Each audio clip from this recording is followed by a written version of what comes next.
যে সারাদিন শুধু খালি ফুটানি মারে ঘুরো, ঘরে কিছু নাই, জলদি বাজারে যাও। আরে বউ, তুমি শুধু শুধু রাগ করো, আমি এখনই যাচ্ছি।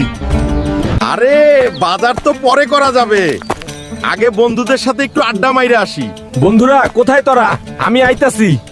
এই যে বদমাশগুলো, তোরা এখানে রয়েছিস, একটু আড্ডা দেই। তোদের না দেখলে আমার ভাল লাগে না রে। হে হাল্ক, তোর টাকায় চা না খেলে আমাদেরও ভাল লাগে না রে। আর বলিস না রে, কি একটা বউ বাড়িতে আনছি রে ভাই, সারাদিন খালি খুনসুটি আর নানান ঝামেলা।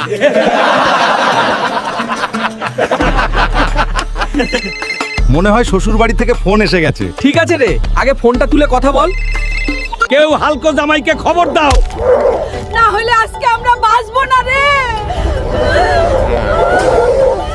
কি হয়েছে রে হাল্ক, কোনো সমস্যা নাকি?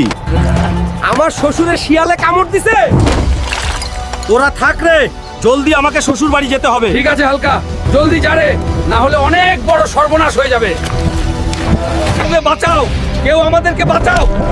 ওরে আল্লাহ, এখন আমরা কি করব রে? সারা বাড়িতে জঙ্গলি শিয়াল দিয়ে ভরে পড়েছে রে। শালা শিয়ালের বাচ্চারা আর কোনো জায়গা পাইলি না, আমার শ্বশুর বাড়ি গেছস। তোদের একটা একটা করে পাছার মধ্যে লাথি মারমু আজকে। আমি এসে গেছি আব্বা, আর কোনো চিন্তা নাই, এখন সব ঠিক হয়ে যাবে। এখন আয় হারামজাদা শিয়ালের বাচ্চারা। এখন পালাচ্ছিস? এখন তোদের একটাকেও ছাড়বো না রে হারামজাদা।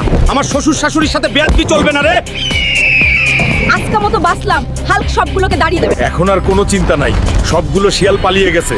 আজকে তুমি না আসলে আমগো যে কি হইতো বাবা। বন্ধুরা, তোমরা সবাই এই ভিডিওতে একটা লাইক করো, আর হ্যাঁ, চ্যানেলটাকে সবাই সাবস্ক্রাইব করে রাখো।